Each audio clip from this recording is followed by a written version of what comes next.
And then the browser itself is Opera Mobile, comes pre-installed standard on the phone. It's an excellent browser.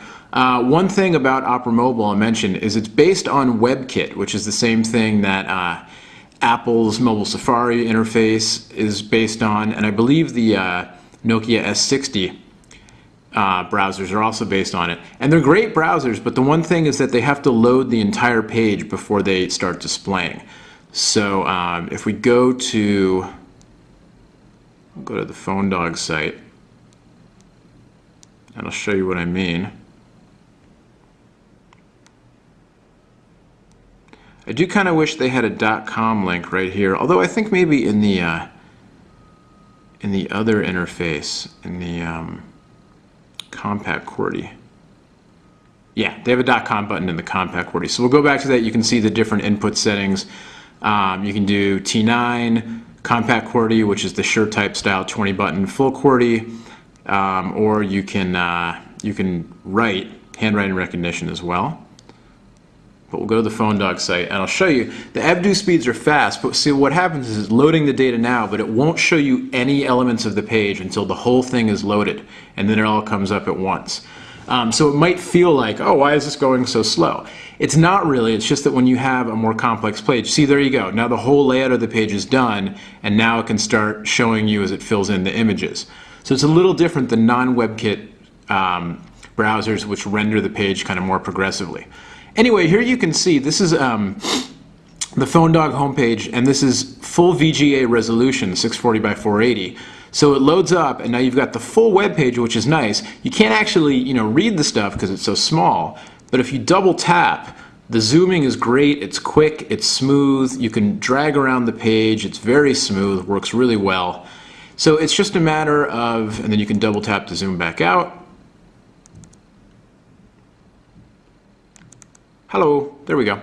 And it's just a matter of if you can, if you want to make the trade-off for the smaller physical screen, which makes for a very small pocketable device, but you don't see as much all at one time when you're zoomed in to a readable resolution. And again, the accelerometer.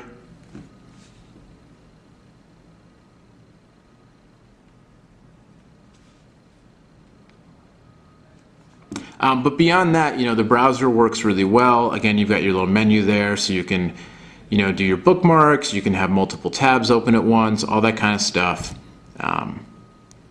So there's the Opera browser.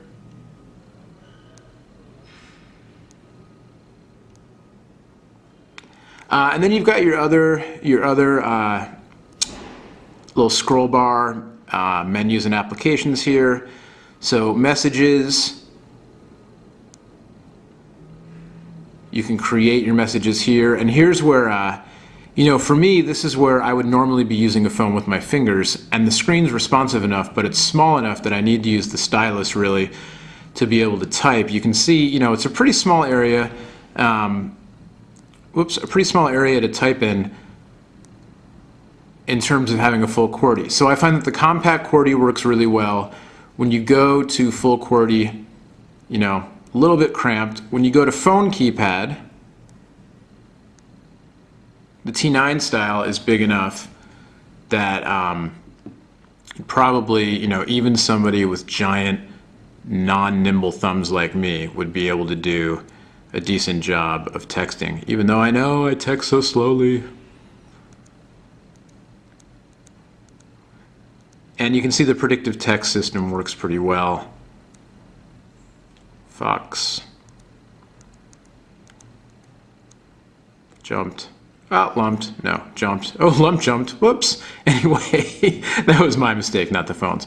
So there you go. That's the interface for texting and the virtual keypad. The Mail app is kind of nice. I really like the way you get this little preview here. This is the newest message I have, and it's got the cute little, open envelope with the message, and it actually shows you the header in the beginning of the actual mail message, which I think is pretty cool. I think HTC, they're just getting more stylish and refined, with each new device and each new version of software they put out. So it really looks great. You can go straight to your inbox. You can hit the menu, and you can, have your options. When you do go to your inbox, you get the regular Windows Mobile email interface, which is fine. It's just not as attractive visually, I think, as the TouchFlow 3D. What else can I tell you? 3.2 megapixel camera. Here's your little image viewer, image album. And so it's a nice, you know, it's kind of CoverFlow-esque, I suppose, but you can flick through your photos, and then when you want to see one, you can just click on it, or tap on it rather, double tap, and it comes up in full screen. And really great screen resolution, nice colors, everything looks rich, it's easy to share, it's easy to go. Slideshow, you can set an image, you know, save it to your contacts, save it as a screen image, all that kind of stuff. Really looks nice. What else? Actually, let's load up some music. So we'll hit one of these songs that was already on, just to show you that you can do a little bit of multitasking here. So while music's playing in the background, I can look at my images. I can...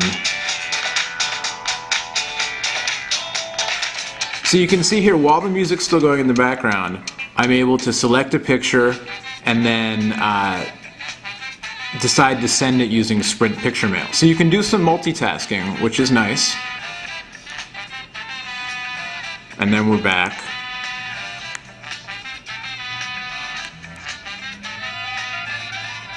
There you go, and the music's still going. So definitely, it's a responsive device. It works well. Here's the little weather applet. Current conditions. And you know, let's look out the window. Yep, look at that, right on. It says it's kind of cloudy, foggy. It really is.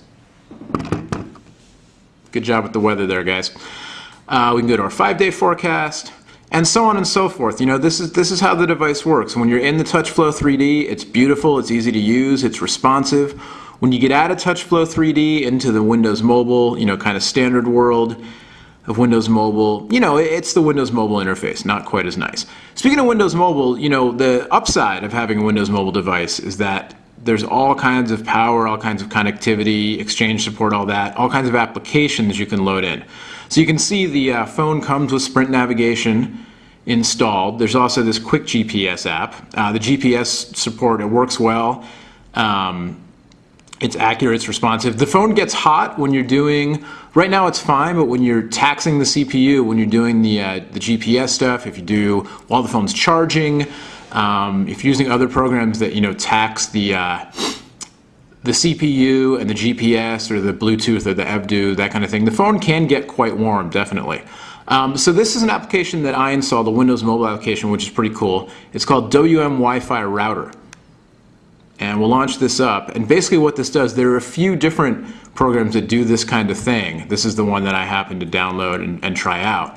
It's pretty cool. It takes advantage of the built-in 3G and Wi-Fi connections. You can also do it over Bluetooth or USB, as you can see. And it turns the phone into a portable EVDU to Wi-Fi router. So if you've got a data plan, and I don't know how, you know, if you abuse this, Sprint may cap you or regulate you. I don't know. I just wanted to try it out. It takes your EVDU connection coming in, and it turns it into an outgoing Wi-Fi connection. So you can see I'm connected, and now it's created a network called WM Wi-Fi Router. And I could actually use my laptop or my computer or whatever other device that has Wi-Fi, and I could get on the internet via the Sprint connection, but over Wi-Fi. So I could actually share my connection. I could use this as a router and share it with a couple of different laptops or what have you. It's pretty cool. Couple things with it. One is that I had to turn off the, it has a setting in here to shut the, not let the application run if the battery gets too hot. And I had to turn that off because the battery heats up right away. I can feel it actually kind of right down here. Ow, ow, no, it's not that hot, but it is getting warm right down there. And then the other thing about it is, you know, when you're doing all this, it's not the fastest connection in the world. It's fine if you need to like if I was doing some live blogging or something, it would work great. But if you have a couple people on it, you know, that kind of thing, if you're not going to watch YouTube videos or something using this. But generally it works pretty well, so that's definitely pretty cool. All right, let's get out of this.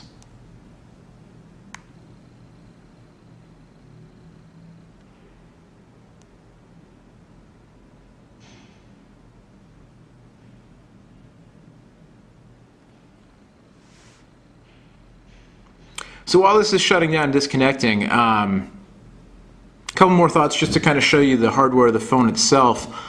Again, I'm using this phone as I've been testing it. I've been using it mainly, I use the touch screen and I use the home button. The home button gets me back to,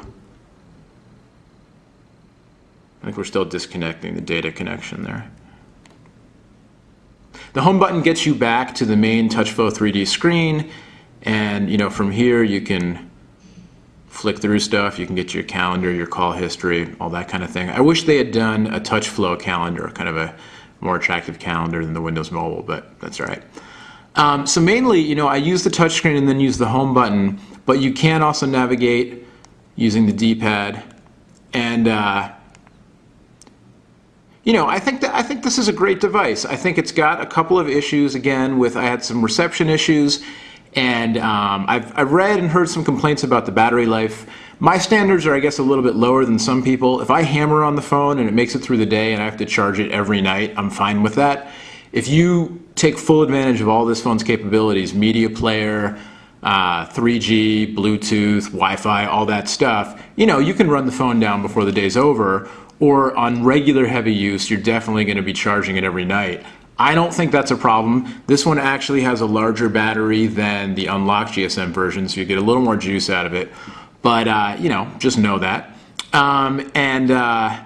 Otherwise, like I said, it gets a little warm, but it's responsive, it works well, so there you go. All right, so, like I said, just to sum up, there's a lot to like about this phone. As we noted, purists will say this isn't the Diamond. There's no faceted back. This is rounded over. What's the deal? Personally, I don't care. I actually think it looks pretty nice, and it's not a fingerprint magnet like the original. But I understand if you're a purist. TouchFlow 3D looks and works great on the phone, as we showed. The EBDU Rev 8 data speeds are generally great. Even with a weak signal, I was able to get pretty good data speeds. There's a lot you can do with it because there's Windows Mobile under the hood. The negative, there's Windows Mobile under the hood, so when you get past what TouchFlow 3D can do, you have to deal with Windows Mobile, which definitely has its issues I'm not a big fan of. But the TouchFlow is great. The Sprint implementation I think is pretty good. Like I said, I had some reception issues. There's some known dead spots kind of around where I live, and it's not only Sprint that has the issues. But I had a couple times where I was talking in that area or in different areas, I could hear the other people fine, but they said that I sounded like they were making fun of me. They were like, "Phone dog, you're the phone dog, but I can't hear you, what's the problem?" So, that happens sometimes. It happened a little more with this phone than has happened with other phones recently. But again, in general, it performed well. It works great as a multimedia device, as a smartphone, all that stuff. So if you don't mind the small screen size, and you don't mind, having to use the stylus to do your text input, or you just have more deft fingers than I do. If you can get around the text input things on the small screen, and the fact that it does get hot and it is a little thicker than the original version, it's a great device. Again, the Touch Pro will be coming out soon on Sprint, so it's basically this, a little thicker with a slide-out keyboard. I'm psyched to use that one. But in the meantime, Touch Diamond for Sprint, it's a thumbs up with the slight reservations we talked about. All right, until next time, I'm Noah from PhoneDog.com. Thank you so much for watching. Thanks to the folks at HTC and Sprint for the loaner model. It's the Touch Diamond. I'm Noah. Don't forget, listen to the podcast, Noah's Bark from PhoneDog.com. You can check it out on iTunes, or just go to the site, PhoneDog.com/Noah. And all the stuff that I do is there for you. Lots of other great content from the rest of the Phone Dog gang. We got a new reviewer, John, who's doing some stuff as well, so check it out. All right, we'll see you later. Thanks for watching.